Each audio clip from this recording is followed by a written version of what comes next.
Bem-vindos a mais um episódio do CDH pelo mundo. Acertou o nome do programa, já estamos fazendo avanços. Sim, olha aí.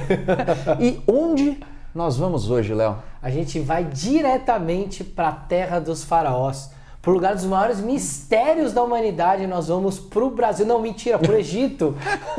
E Egito é isso aqui, né? Você pensa no Egito, você pensa na pirâmide. Não tem como. Não tem, é grande demais para não pensar nela, né? E na verdade são três? Quantas pirâmides tem, Léo? A gente está acostumado a ver uma imagem dessas três maiores. Mas quando a gente vai lá, a gente vê que tem em volta outras pirâmides menorzinhas ali, que alguns chamam erroneamente de pirâmides da rainha. Mas as três grandes que estão ali na planície de Gizé são as mais conhecidas. Mas essas três aí são meio que as principais. No fundo tem o quê? No 20, Egito, 30, 40? No Egito inteiro foram encontradas 97 pirâmides. 97? 97. A gente conhece as três mais famosas, mas se a gente olhar pelo Egito inteiro, a gente vai achar ali em algumas regiões mais pirâmides, são 97. E construíram também essa moça gato aqui, né? Olha aí, uma esfinge. Pra que fizeram esse aí? A esfinge, ela era meio que um monumento de proteção de um túmulo, de um lugar sagrado, de uma avenida que era considerada sagrada. Então a gente vai ver essa esfinge, que é a maior esfinge que tem no mundo, que foi esculpida num bloco único. A maior, porque tem várias? Tem várias, cara. Por exemplo, numa cidade chamada Luxor, que era a antiga capital do Egito durante um período, que se chamava Tebas, a gente tem uma avenida só feita de esfinges. Mas com aqueles cordeiro, carneiro, tudo aquilo é uma esfinge? Tudo aquilo é uma esfinge. As esfinges que a gente tem nessa avenida, metade da avenida elas têm a cabeça humana e metade a cabeça de carneiro. Porque essas esfinges, elas estão homenageando um deus chamado Amon, que é um deus que tem a cabeça de carneiro, mas quando ele precisava encontrar a esposa dele, ele ficava com a cabeça humana. Então, metade humano, metade bicho, tá deitadinho, é esfinge. Ali, quando a gente tem aquele corpo, naquela posiçãozinha ali meio deitado, com uma cabeça que pode ser humana ou bicho, é uma esfinge. Então, por exemplo, a gente tem em Mênfis, que é a capital mais antiga do Egito, a gente tem uma esfinge especial da rainha, provavelmente, a gente não tem certeza, mas provavelmente é da rainha que foi faraó Hatshepsut. É um trava-língua esse nome? É um trava-língua, exatamente. E tem lá uma esfinge com a cabeça dela, como tem no Museu do Cairo. Então era comum as pessoas construírem esfinges, principalmente perto dos locais de descanso eterno. O famoso túmulo, né? O famoso túmulozão, como eram as esfinges. Toda pirâmide é um túmulo?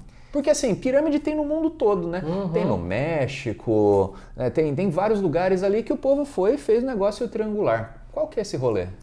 É muito fácil construir uma construção triangular, porque ela tem uma base muito grande, né? No caso uma pirâmide que tem uma base quadrada, então é fácil de construir porque ela se sustenta muito fácil. Os antigos não tinham as mesmas tecnologias que a gente tem, como a gente tem hoje para construir um prédio de 1000 metros de altura, eles não tinham. Então, para fazer um prédio alto, eles precisavam construir em formato piramidal. No Egito, as pirâmides tinham uma função muito bem definida. Elas eram tumbas para faraós. E eu já vou explicar um pouco melhor isso. Mas quando você pega os zigurates e você pega as pirâmides aqui na Mesoamérica, no México, Guatemala, Belize, a gente tem elas como observatórios astronômicos e também templos. Léo, existe esse mito, ou verdade, não sei. O povo insiste que pirâmide quem fez foram os alienígenas. Por que diabos a galera não consegue abraçar a ideia de que seres humanos construíram pirâmides? Cara, isso tem vários motivos, né? O primeiro é porque realmente as pirâmides são uma construção extremamente majestosa. Você vê de longe, né? A gente foi incrível. Lá no Cairo. Quando você chega e olha aquilo, você fala, Jesus. Cara, quem construiu isso, né? E assim, tem pedras muito pesadas. É um tipo de construção que demoraria muitos anos para ser feita. Então, como a gente tem na nossa cabeça uma ideia das tecnologias que a gente tem hoje, a gente não consegue entender por que os caras naquela época fizeram e como eles fizeram. Mas os egípcios, eles eram extremamente detalhistas. Eles escreviam praticamente tudo. Então, essa história de que a gente não sabe como as pirâmides foram construídas, isso é um grande mistério, não é verdade. A gente já sabe. Isso já está tudo documentado, inclusive pelos egípcios daquela época. Inclusive, né, Carolzinho, o próximo aqui foram realmente os ETs que construíram as pirâmides, os egípcios trabalhadores. Exatamente. A gente sabe a quantidade de trabalhadores, a gente sabe o tempo, a gente sabe até o cardápio que esses caras tinham durante o processo de construção. Inclusive esse bicho aqui.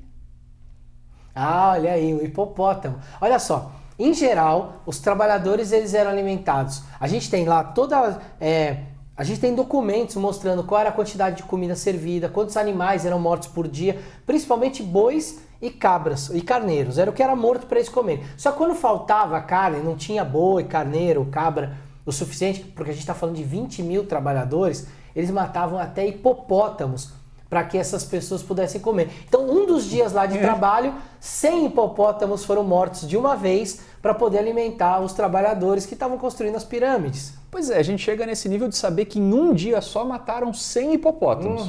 Tá tudo registradinho lá, Tudo tá bonitinho, escrito. tá escrito. Até como eles... mas como é que eles transportavam as pedras? Gente, eles tinham uma técnica de trenó, que eles molhavam a areia e a areia criava uma película que ficava mais fácil de deslizar as pedras. Até a metade da pirâmide, ela foi construída com uma rampa. Só que aí da metade para cima, uma rampa não adiantava mais, porque essa rampa, para construir a metade para cima, ela teria que ser super extensa e maior do que a própria pirâmide em termos de pedras. O que eles fizeram? Eles eram muito inteligentes, eles construíram uma rampa interna, como se fosse uma espiral para acabar a metade da pirâmide. Como é que a gente sabe disso? Porque em 2006, um arqueólogo e um arquiteto francês, um arqueólogo egípcio e um arquiteto francês, eles tiveram uma ideia, eles falaram, bem, vamos supor então que eles construíram com o sistema de rampa. Como é que eles resolveram o problema da metade superior? Eles devem ter construído algo dentro. Como é que eu provo isso? Com uma espécie de uma tomografia computadorizada. Ô, louco. Eles usaram uma máquina que é tipo um sonar que joga ondas para dentro da pirâmide e ela começa a achar cavidades e locais onde ela é mais vazia. E eles descobriram que tem uma estrutura espiral dentro da pirâmide. Inclusive, dentro da pirâmide a gente entrou, né, Lão? Ah, E daí a você gente entrou. sobe, vai tudo esgueiradinho, e daí chega e tem uma sala vazia, né? Tem uma sala que Por tem... que isso, cara? As pessoas se matam para entrar ali. E tem uma sala vazia. Uma sala vazia, quente. É muito legal que assim, a área externa da pirâmide, ela não é super bem feita, encaixadinha, como todo mundo fala. Ela foi feita com algumas pedras, tipo argamassa, que você vai enfiando pedra, depois você passa uma argamassa lá, e aí ela tinha um revestimento externo mais lisinho, onde tinha cal. Só que essas salas dentro da pirâmide, elas são muito bem construídas, com as pedras muito bem encaixadas. Essa sala, existe uma lenda de que no verão essa sala tá fria e no inverno ela tá quente. Não é verdade. Nós gente. fomos nas duas estações e ela tá um tá inferno. sempre quente, sempre. Então ela tá sempre quente. Não é que, nossa, era mágico. Não, era uma sala feita de granito vermelho, que era uma pedra que vinha de Assuã, que fica lá no sul do Egito. Vinha de barco e o porto, gente, onde esse barco parava, ele era do lado da pirâmide. Tinha um braço do rio Nilo que era ali do lado. Então eles descarregavam a pedra, arrastavam pela areia com esse trenó e depois eles subiam as rampas até esses lugares. Essa sala que a gente entrou, que é chamada de Sala do Rei, é onde o faraó foi enterrado. Então os faraós, gente, só para vocês entenderem, os egípcios, eles acreditavam que você passava mais tempo morto do que vivo. E é verdade. E é verdade. Então a morte era muito mais importante do que a vida. Então você vivia, na verdade, para ter uma boa vida no pós-morte. Agora você imagina o faraó, que era visto pelos egípcios como o Deus vivo. Se ele era o Deus vivo, ele merecia uma tumba de Deus. E aí essas pirâmides eram construídas porque elas eram a tumba de Deus. Só que o que acontecia? Esse Deus ele é enterrado com riquezas, com ouro, com um monte de coisa. Até servos que morriam por algum motivo eram embalsamados e mumificados e colocados em algumas câmaras junto com ele. E aí esse cara, a pirâmide é um grande chamariz para ladrão. Sim, ali é uma caixinha de joias. É uma caixinha de joias. Então durante a terceira, a quarta dinastia, a gente vai ter grandes construções de pirâmides. Só que aí os egípcios vão se ligar que, pô, a galera tá sendo roubada. 1000 anos se passam para que eles se ligam que é melhor enterrar a galera dentro de montanhas escondidas. Sim. E é aí que o Vale dos Reis vai começar a aparecer. Que a gente teve lá também, parece uma montanhinha, uma Em formato pirâmide. de pirâmide. É. Porque eles deram uma esculpida na montanha para ficar parecida, mas era mais escondido. Mas nem assim. Todas as tumbas do Vale dos Reis foram saqueadas, com exceção de uma, que é a do Tutankhamon. Por isso que ela ficou tão famosa. Ficou tão famosa. Mas assim, voltando para as pirâmides, Carolzinha, o próximo slide aqui, ó.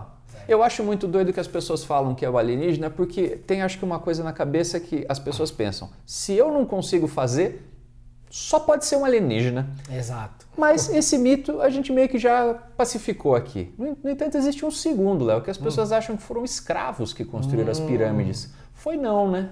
Não, não foi assim não, gente. Não eram escravos. O Egito ele funcionava basicamente assim. Em um período do ano, uma estrela que era muito importante para eles, chamada Sótis, que hoje a gente chama de Sírius, ela aparecia no horizonte antes do céu. Quando isso acontecia, nesse momento astronômico, os egípcios sabiam que o Nilo ia encher. Só que o Nilo, ele tem duas nascentes. Uma é uma cadeia de montanhas e outra é o Lago Vitória. E no momento em que ele enchia, gente, não é que ele ia enchendo devagarzinho. Era um degelo das montanhas e uma temporada de chuva no Lago Vitória. Então quando vinha o Nilo encher, ele transbordava tudo. Então o que as pessoas faziam? Elas recuavam suas moradias, o Nilo enchia e quando o Nilo esvaziava, aquela terra ficava fértil. E aí eles plantavam e tinham que esperar nascer as plantinhas para colher. Então durante esse tempo em que o Nilo enchia e esse período em que as plantas estavam crescendo, os egípcios não tinham nada para fazer. Aí fazia a pirâmide. Aí o que acontecia? O faraó, que era o Estado, contratava essas pessoas para serem construtores na pirâmide e pagava eles com um salário muito especial. Pois é, ouvi dizer. Qual que é o salário? Cerveja? Cerveja, gente. Por que cerveja? Então, não era para encher a cara. Não era para encher a cara. A cerveja é o seguinte, não existia sistema de tratamento de água, como a gente tem a Sabesp hoje. Sim. Então o jeito de você tratar a água era você colocar álcool na água, Sim. diluído, porque o álcool matava todos esses micro-organismos. Então a cerveja, ela era um item de primeira necessidade. Tanto é que não só no Egito, mas se a gente for olhar a Turquia, a Mesopotâmia, outros lugares, a China, as casas antigas tinham uma espécie de vaso de cerâmica na porta, onde os arqueólogos acharam o resto de cerveja. Eles deixavam a cerveja do lado de fora, para ela à noite ali ficar mais gelado, manter um pouco melhor, e aí a cerveja era misturada com a água e as crianças tomavam, adultos, então a cerveja era para ninguém morrer pelos micro-organismos da água. Pois é, eu acho que o curioso é isso, como a gente tenta pensar algo que aconteceu há 3, 4, 5 mil anos com a cabeça da gente de hoje, né? Então, se ganhava cerveja é porque ele era um escravo, né? Ele tinha que suportar o labor e por isso... Mas não, né? Eu acho que é interessante como era uma coisa de prestígio, né? Você trabalhar ali. Exato, você estava construindo o túmulo do Deus. Pois é, tá aí um trampo que, né? Não é? Você fala, fui eu. Imagina, os caras, 20 mil pessoas trabalhando para construir o túmulo de um Deus. Constrói, o Deus é enterrado lá. Depois de 5 mil anos alguém vira, não foram os ETs, foram os aliens. Que Exatamente. Aí a pessoa vai ficar #chateada. Exatamente. E eles eram muito ali, tinham uma boa vida, né? Ganhava cerveja, comia hipopótamo e, inclusive, indo para lá, Carolzinho, o próximo slide aqui, ó, isso é uma iguaria... hipopótamo você não encontra mais no Egito hoje para comer, mas encontra isso aqui, Léo, que é pombo recheado. Você comeu lá quando foi? Eu comi pombo recheado e vou dizer que é uma delícia. É uma delícia, cara. É meio como comer codorna, né? Uma carne um pouco mais fortinha e ela vem recheada com esse arrozinho deles, né? Aí você fala, meu Deus, vocês comeram pombo, é um bicho sujo. Gente, para um muçulmano, a gente que come porco é a mesma coisa, é um bicho sujo para eles. Você aí comendo bacon, o cara olha para você, meu Deus, o que você está fazendo? Mas o pombo virou um prato típico lá, né? É um lugar, assim, não é em todo lugar que você encontra, são alguns restaurantes, mas você anda pelas cidades, você vê lá que tem os criadores de pombo para comer. Isso é muito normal em sociedades que cresceram muito rápido em termos de população e que não tem uma área fértil de plantação muito grande. O Egito tem uma área fértil de plantação muito grande por causa do Nilo, só que para o tamanho do país e para o tamanho da população, só o Nilo não basta. Tanto é que o governo agora está fazendo vários canais de irrigação lá para construir outros lugares onde tem plantação. Mas quando você não tem, você come o que tem. E aí vai no pombinho. E aí o pombo é um animal que tinha ali em grande profusão, eles começaram a criar o pombo de uma maneira que possa ser consumida e fazem o pombo ali de um jeito muito especial. Você comeu lá também, Eu comi, esse aí de comer com a mão mesmo, não é o garfo e faca, coisa nenhuma, né? Mas eu acho interessante que é isso, né? A gente tende a olhar para esse tipo de coisa como uma solução de escassez.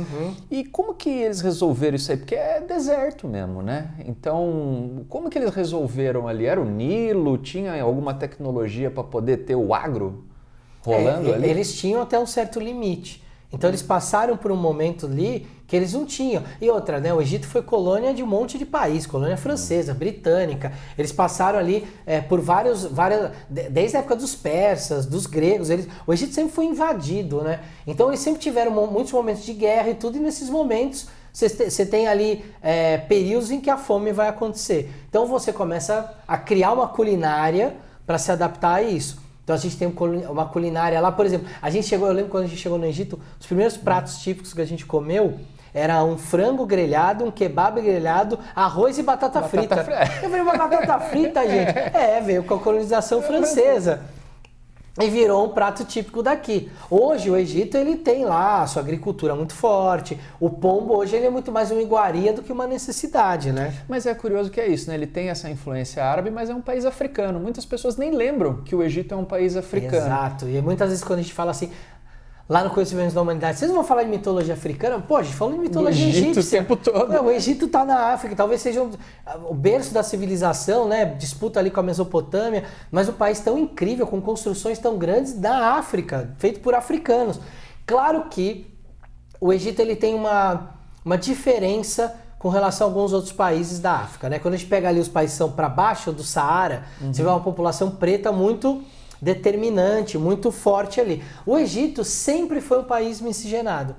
Sempre, porque ele chegou a ser o centro do mundo conhecido durante muito tempo. Sim. Então você tinha ali hititas, fenícios, núbios, que é essa etnia bem preta que tem no Egito. Mas você tem gregos, você tem persas. O Egito sempre foi uma grande mistura. Era uma Nova York do mundo passado. Era, por isso que é muito difícil quando o historiador fala vocês têm que falar que os egípcios antigos eram pretos. Tá errado. Eram brancos. Tá errado. Eles sempre foram miscigenados. Era de um tudo. Era de um tudo. E é por isso que você pega lá descendentes antigos de Egito, você olha para ele e fala, mas você tem cara de árabe.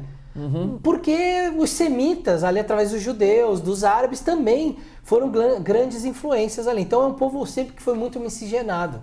Acho que é isso, né? A gente às vezes fica com essa imagem, né, do Egito, do deserto, né, dessa coisa ali meio árida. E não, na verdade era extremamente rico, era extremamente avançado. E, inclusive, existe um lado verdejante do Egito, né? Que inclusive, né, Carolzinha, o próximo aqui, ó, que é essa coisa linda que é o Oásis de Siwa. Muito legal. Esse lugar é fenomenal. E sempre que eu converso com alguém sobre o Egito, contando, a gente vai para lá, faz as viagens, conhece o Oásis de Siwa? Ninguém ouviu falar. O Egito tem dois oásis que são muito famosos, que é Siwa e Fayum. São oásis que normalmente os turistas vão conhecer. Siwa, como é muito afastado, é mais raro mesmo das pessoas irem. Fayum é mais perto ali do Nilo, tá mais perto do roteiro turístico. A gente, quando vai para o Egito, a gente vai para Siwa, porque Siwa não é só um oásis comum. Primeiro que ele é um oásis que moram 10 mil pessoas, ele é uma cidade. Sim. Segundo, que ele é um local onde a dinastia Ptolomaica, que foi fundada com Alexandre o Grande, começou. Lá tem um lugar que é o Oráculo de Amon, que é onde o Alexandre o Grande foi coroado o último faraó do Egito.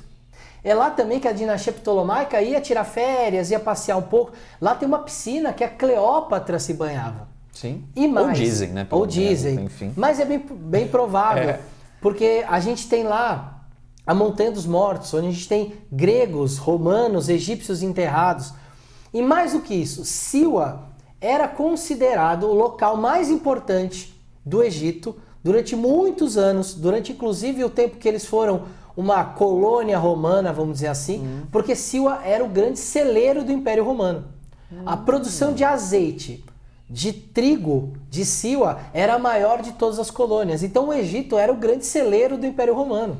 Que era essa coisa ali, você atravessa o deserto, de repente chega lá, tem um monte de árvore, tem água. Carolzinha, a próxima imagem, por favor. Tem essas coisas lindas aqui que são as piscinas de sal.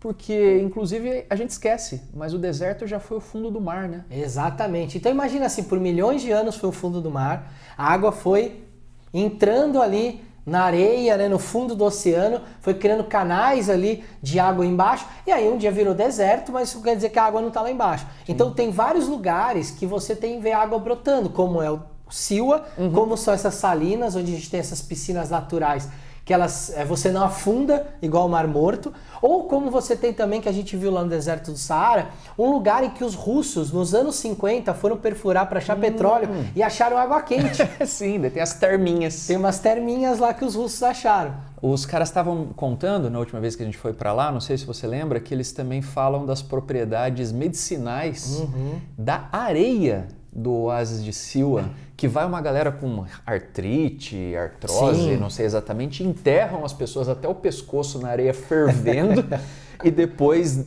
vai e relaxa numa cama, a pessoa tem febre e tudo mais. Isso aí tem a ver ou é meio... Isso tem a ver, essas águas têm essas propriedades. Muitos desses lugares no Egito, as águas são ricas em enxofre. E aí, como a gente tem aqui as águas sulfurosas, quem pega o roteiro das águas aqui em São Paulo e Minas Gerais, Poços de Caldas, Serra Negra, Águas de Lindóia, esses lugares têm essas águas que antigamente a galera ia lá para se curar de doenças como, artrite, artrose. Então tem isso mesmo, de considerar essas águas medicinais. E lá, como essa água brota do solo, e é uma água que está lá há milhões de anos, então tem uma crença realmente de que isso pode ajudar bastante. Milhões de anos, né? E tem outra coisa muito interessante no Egito, especialmente em Siwa, que é o próximo slide aqui, que são as tamareiras. Sempre que a gente pensa no deserto, quando vê lá no desenho do pica-pau, assim, a gente pensa nesses coqueirinhos, né? Não é coqueiro não, é tamareira, né? São tamareiras, e vou te falar que as tâmaras do Egito são uma delícia. Olha o outro aqui, ó. A gente não come uma tâmara tão boa quanto tem lá no Egito. A tâmara de lá é incrível e assim, todos essas que a gente acha que são palmeiras, não sei o quê, são tamareiras espalhadas pelo Egito inteiro, e é uma fruta extremamente calórica, que para os nômades que viviam no deserto era muito bom se alimentar dela, porque você comia meia dúzia ali, você já tinha caloria pro dia inteiro, era um almoço. E é curioso porque aqui no Brasil, acho que não tem, né, plantação disso, a gente só come ela já seca, Já seca, né? A gente recebe ela de outros países, ela vem seca. E lá a gente consegue comer ela in natura, ela lembra uma uva, mas é uma uva carnuda, né? Doce. Tanto é que tem, em alguns lugares que a gente vai lá fazer compras e tudo, eles servem a tâmara pra gente aberta, e com amendoim. E aí você tira o caroço da tâmara, coloca o amendoim dentro da tâmara e come. Eu não sei se já comeram aquele chocolate que tem caramelo dentro com amendoim dentro. O Charge. Charge, o Snickers. Sim. É igualzinho, é impressionante que é igualzinho. É doido que quem inventou o Snickers, o Charge, provavelmente foi pro Egito. Certeza. Comeu e falou, isso aqui é muito bom e eu vou cobrir de chocolate. Já sei, exatamente. Mas o gosto é o mesmo. Mas o interessante também de Siwa é que, como você comentou, é longe, cara. Ali é pra lá do Rodoanel. É um negócio que complica. Fica a 30 quilômetros da fronteira com a Líbia. Pois é. É longe pra caramba. Da cidade, né, quando a gente saiu, eu acho que a gente fez uns 800 quilômetros mais ou menos. Por aí. Onde é deserto, né? E assim, é incrível a perseverança de quem encontrou aquilo, porque a gente estava de ônibus e já foi cansativo. Imagina de camelo. Pois é, e ao longo da viagem, uma coisa interessante que a gente conseguiu ver são miragens. Carolzinha, próximo slide, ó. Quando a gente pensa em miragem do desenho animado, a gente pensa nisso aqui, né? Que a gente tá andando e vê um oásis e vê as tamareiras, né? Mas não é bem assim, não. Uma miragem de verdade, ela é desse jeito aqui, ó. Olha aí, que incrível. E parece água, não parece? Olhando de longe, porque tem até o reflexo da pedra. Então, isso acontece porque tem uma emanação de calor do solo. Né? Ele fica sendo aquecido durante muito tempo, ele emana, e aí ele causa um efeito de refração ali na linha do horizonte. Quando a gente olha, o nosso olho é enganado. E é muito incrível porque, olha, vocês estão vendo essa imagem aqui atrás da gente? Tá vendo que as montanhas que estão aqui, essas pedras, estão sendo refletidas embaixo. E isso acontece. A gente passou em alguns lugares, né, que a gente via uma estrada ao longe e os carros passando e os carros sendo espelhados. Aí você fala, tem água ali. Só que a hora que você vai chegando perto, isso vai sumindo. Então a miragem não é só... parece que tem um lago, não. Parece de verdade que tem água. Tem um espelhamento, inclusive, do que está acima do solo, mas é só algo provocado é uma miragem, é uma ilusão, criada pelo calor, pela forma que... Sabe quando você olha às vezes no chão e tá muito quente e você vê assim um negocinho saindo? Fumacinha. Tipo uma assim, fumaça. Não é bem uma fumaça, mas parece É a um luz, negócio... né? É a luz ali meio torta mesmo por causa do calor. E é isso que provoca esse tipo de efeito que a gente tá vendo aqui atrás. Eu achava que miragem era um negócio tipo ver espírito. Que era um negócio que na tua cabeça... Que se alucinava. Alucinar, uma alucinação. Isso, mas não é não. É um É um fenômeno natural que parece exatamente que tem água ali. E imagina o desespero de você ali Com no sede. meio do deserto, com sede, num camelinho, e daí você, nossa, ali tem água. E vai indo, né? E aí continua tendo água e não chega nunca na água e morre, né? Pois é, mas não é só do calor que vive a miragem. Tem também, né, Carolzinha, aqui ó, a versão do frio. Olha aí. Olha só, você já tinha visto isso aqui também, Léo? Que ó, parece que o navio tá voando. Tá voando, eu já tinha visto isso uma vez e é a mesma coisa. A refração aí feita pelo frio, né? Sim, e aí eu fico imaginando que, né, em tempos imemoriais tinha galera nos barcos assim, eles deviam ver esse tipo de coisa e falar, nossa, navio fantasma. Exatamente, tem até uma lenda famosa do escocês voador. A escocês não, perdão, o holandês voador. É isso. Flying Dutch era um navio, né, que era considerado fantasma e tudo que voava, mas a origem da lenda desse navio que voava é esse efeito que a gente tem aí com relação à miragem. Então as pessoas viam esse navio ao longe voando e falavam, é o holandês voador, é o navio fantasma. E aí isso começa a gerar várias lendas. Caramba, né? Então, o deserto, o mundo, ele é fascinante justamente por isso, porque você vai lá, vê miragens, você atravessa o deserto e chega num lugar verdejante como Siwa e não tem como você não se fascinar. Que lugar lindo, Léo. Esse acho que é o meu lugar favorito no Egito, cara. Acho que tudo também que a gente passa por lá, o 4x4 no deserto, os fósseis marinhos no deserto, o jantar com os beduínos, o oásis, é um lugar... único. E a gente pegou chuva lá da última vez. Chovia não sei quantos milhares de anos, a gente pegou um pouquinho de chuva lá. E então, encerrando aqui o nosso programa, se você quiser ir para o Egito com a gente, é só entrar em cdh.tv.br/viagens. A gente tem viagens para o Egito, para a Índia, para Salem e para outros lugares que a gente vai abrir. Exatamente. A gente vai contando um pouco da história desses lugares para vocês também verem que a gente conhece a história desses lugares e você pode ir com a gente aproveitar essa viagem. Até o próximo programa, meus amigos. Valeu!